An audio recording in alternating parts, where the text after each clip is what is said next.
Welcome back to another episode of Pragmatic Optimists, where we're going to be talking about legal strategies in the city of Chicago resisting excessive force used by federal agents against peaceful protesters. My name is Rachel Cohen. I'm an attorney, and I'm joined by Rhode Island State Senator Tiara Mack. Let's dive into what's happening on the ground in Chicago. Many of you know I am based in Chicago.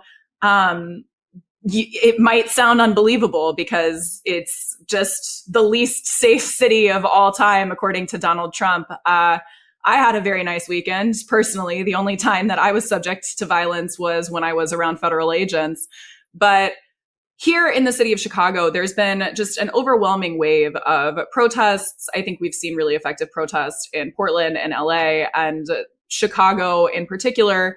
There's this processing facility that I think I've spoken about before. I was actually arrested participating in civil disobedience, blocking a van there about 6 weeks ago now. And there's been just a wave of protest at this facility because it's being illegally used as a detention center and also as kind of the headquarters in the city of Chicago for Operation Midway Blitz, which is the ramped up immigration enforcement in the city of Chicago.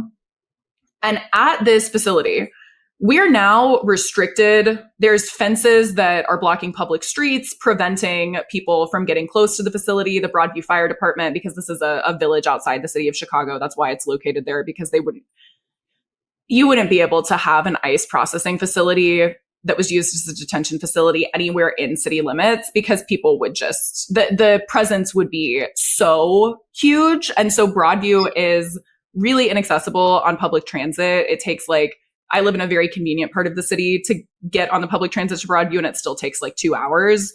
Or it's a 30-minute drive, and parking's very limited now. And so they did this intentionally. And I've been really impressed by the number of people that are still showing up. There's hundreds of people there. There's Friday mornings have become, and Saturday afternoons have become kind of standing protest times. But there's also people who have set up an autonomous zone, and they have all of these supplies and they hand them out.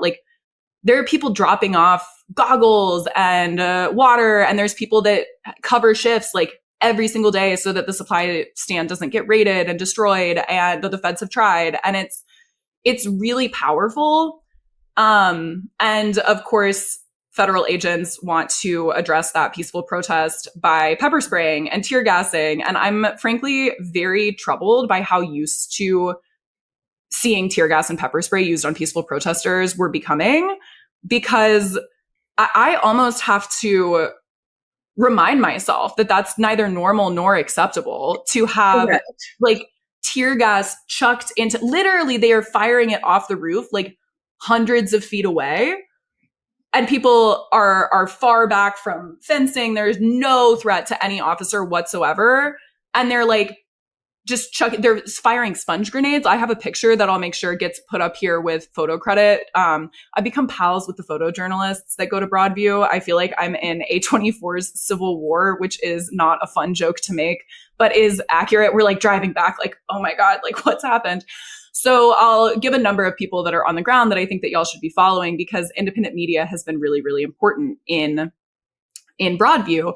But this picture that's probably up on the screen right now is of a protester who was playing the guitar. There's a group that comes sometimes to play music, and ICE fired a sponge grenade off the roof directly into her, and it blew through her guitar. And you can see the sponge grenade in her hand as she's walking away with her busted guitar. So all of that to say, that's kind of what's happening on the ground. And this morning, October 6th, we had a really exciting class action suit filed against the feds for this excessive use of force on behalf of a number of members of the press, because there have been members of the press arrested, particularly independent media. Again, we'll make sure that is in you. You should follow these people. They're really risking a lot. And so I'll make sure that their handles for Instagram are all in the description. And then one of the individual plaintiffs is a guy that I've been lucky to get to work with some. His name is Reverend David Black. And he is a Presbyterian pastor. And again, we'll get this up on the screen, but there's a very powerful image of him getting brutalized by an ICE agent he is praying for, and pepper sprayed while he is in a collar. So there's a number of different kind of subclasses that they've preserved in this case, which is called Chicago Headline Club versus Gnome. And one of the subclasses that they've protected is we've seen really major clergy presence, not just Christian clergy members, but also there have been a number of like Jewish services and a number of kind of interfaith services and similar. So they're preserving not just kind of the First Amendment right to protest claims, but also freedom of religion claims, where you have literal members of the clergy being brutalized because they're coming and trying to pray or feel compelled because of their religion to speak out for the people who are being deported. So that's kind of the background here. They're looking for a temporary restraining order. I suspect that they will get one. There's a hearing today, so we'll probably know whether or not that's happened by the time this goes up. But Tiara, I would love to hear kind of, obviously you're a little bit differently situated because you and I talk so much, but what is the sentiment on the ground outside of cities like Chicago and Portland and Memphis about what is happening in these cities and how to prepare? What are you thinking about as someone located in Providence, which is not currently under federal occupation, but I think that every city needs to be preparing as though they might be. Yeah, and that's, I think, Rachel, a great place for what our viewers can also expect and what they should be preparing for.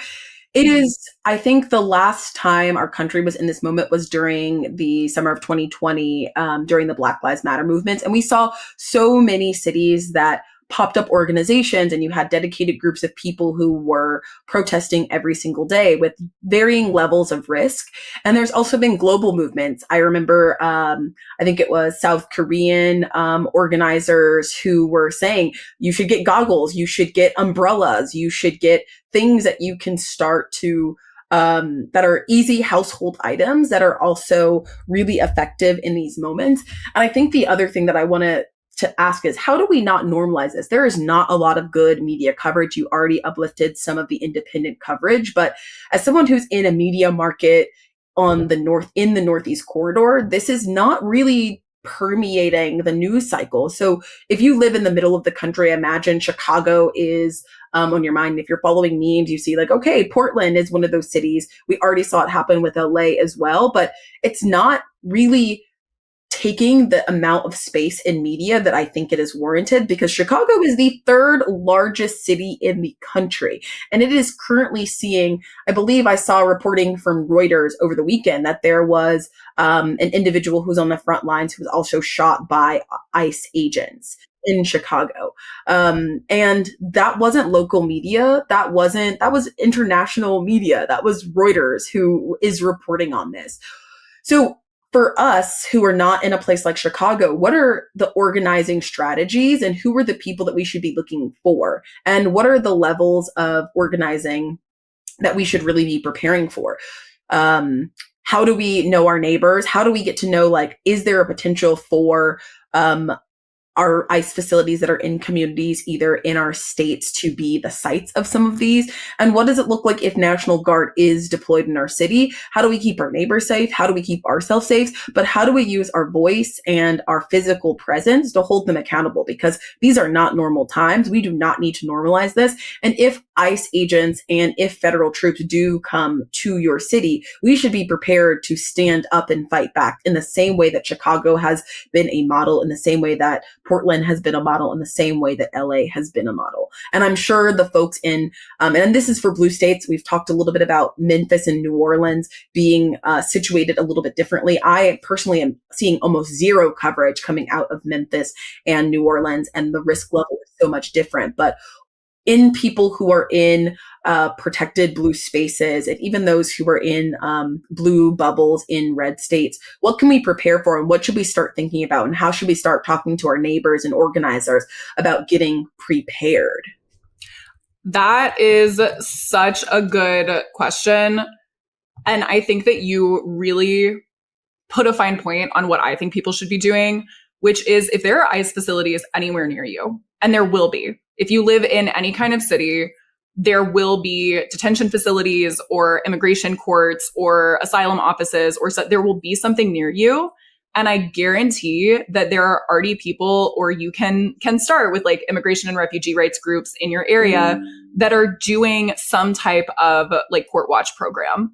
So what got me really plugged into on the ground activism in the city of Chicago was showing up to the kind of decentralized, community organized court watch programs in Chicago. And I was doing that partly because I felt like it wasn't clear for people like how to show up to that. And so I was with my best friend, we were filming a series on, hey, here's how you go out and get plugged into court watch. This is what you do. This is where some of the pressure points might be and like where you might feel awkward. But because in a lot of cities, there's not currently someone on the ground all the time to like get you plugged into that stuff. But once you meet a couple of other people that are doing that organizing, that have been doing it for longer, they will know where to plug in and where the need is. And that's actually what got me out to do civil disobedience at Broadview, is that I was talking to people at the downtown court watch, and they were saying that there's a real need to drive people to Broadview because it's very inconveniently located. And so ICE is using it really consistently. And I think that ripping the Band-Aid off of just showing up and meeting some people, I can say as someone on the ground, we're just really, really glad that you're there. We're really glad that you're there. And so, and a little bit, and this is with gentleness, but now because I am very public facing within the city of Chicago, I get a lot of DMs from people saying, what do I do? How do I help? What do I do? How do I help? And I do not have capacity I don't respond to those messages because I don't have capacity and I don't have a specific thing. I don't know what you do and how to help because I don't know what your availability is and where you're located and what your time scale is. Like it almost becomes, and I hate to phrase it this way, but it almost does become a little bit of a test of like, are you the type of person that will just show up? In which case, if you have that degree of motivation, I'm like, let's get you plugged in.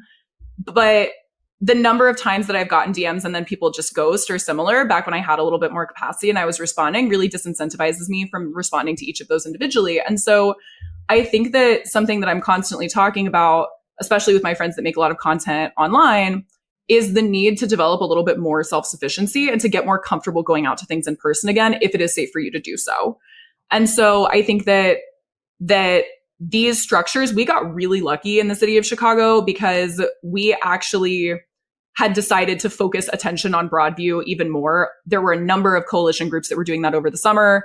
And then there was autonomous organizing related to like my civil disobedience arrest and increased focus on Broadview from grassroots people a week before Operation Midway Blitz was announced. We just got we didn't get lucky because I don't want the feds here, but the timing ended up being pretty lucky. And it's because we didn't wait until Donald Trump was here to start organizing.